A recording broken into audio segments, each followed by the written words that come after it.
Hi, it's me again with Corel Draw Tips and Tricks. Just a little while ago, I made a video on this, and the person really wants to do this, but they're having trouble with the envelope tool. So I'm going to show them another way to do something. So as always, I'm going to make a copy of these. So I have it, and I'm going to make an envelope form. So I'm going to take a 3-point curve line, and I'm going to go from like that node to that node and give it a little bit of a curve, not too much. Now what this is going to do, it's going to give our envelope a form. Now I can take the Smart Fill tool and fill that in, and that's our form.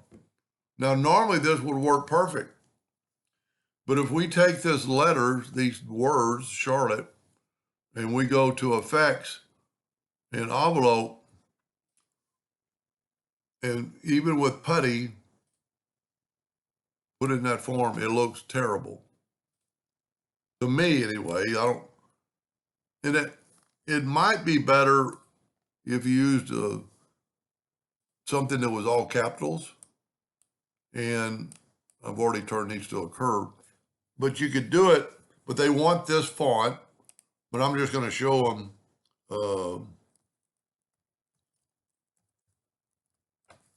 if they took, well, that doesn't, C-H-A-R, okay. If they use this font and used, this will kind of work if you use Cooper Black, and they're all capitals. I'm going to make it a little bit smaller. I'm going to rotate it 90 degrees. And then I'm going to go envelope. You see, it's still not great. I don't like it. So you can play around with it, but it's not going to happen. I don't think, I've tried vertical. It's just the way it is.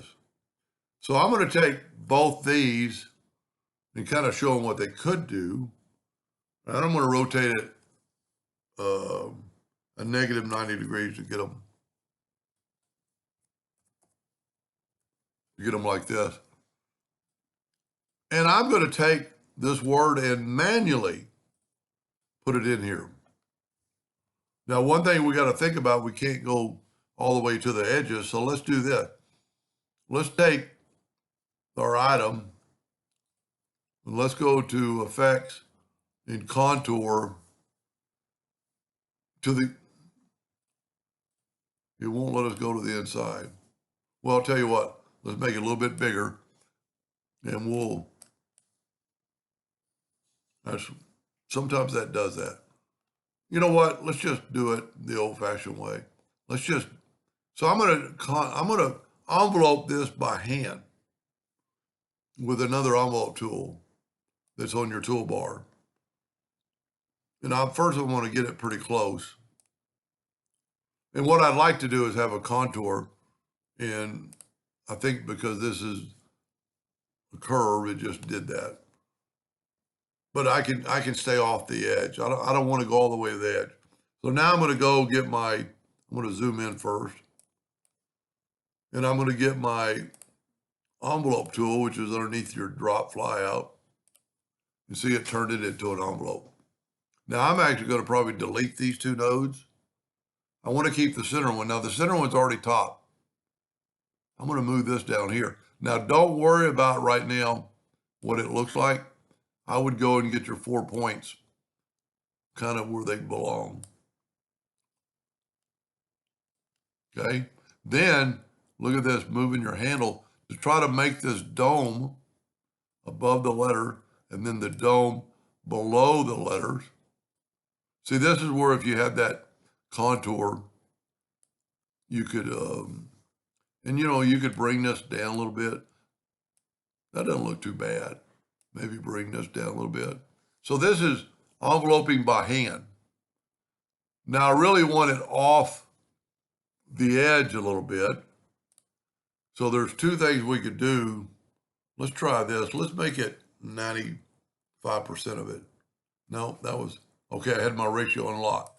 I need to lock my ratio, and let's make it 95%. That'll kind of get it off the edge. Then I'm going to set my nudge factor on like 0.01, and I'm going to take this Charlotte, just kind of move it up.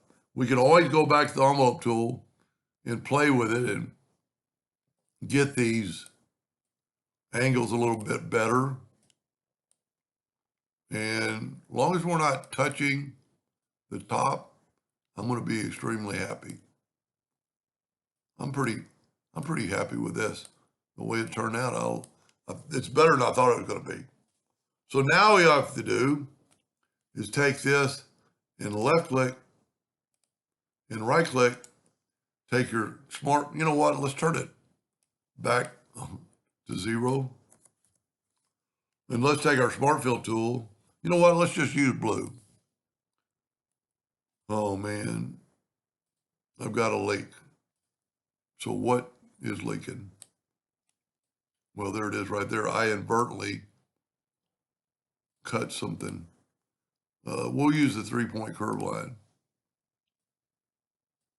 I'm not even going to curve it. Let's use the smart fill tool. There we go. And then you got to fill in these spots that it can't get to. That, I believe, is going to help them. Hopefully they don't have to do too many of them. But, so you've got, this one's a lot easier. And I think looks equally as well. You know what? Let's make that all blue. You know, this is going to be, I don't know. At least they get to pick. I think this is the coolest in a way. I mean, this is fine. You know, this would, if you were going to say cut this letter, well, you can't really cut that out because the center parts are just going to fall out. Anyway, I hope that gave them some ideas. And thank you for watching.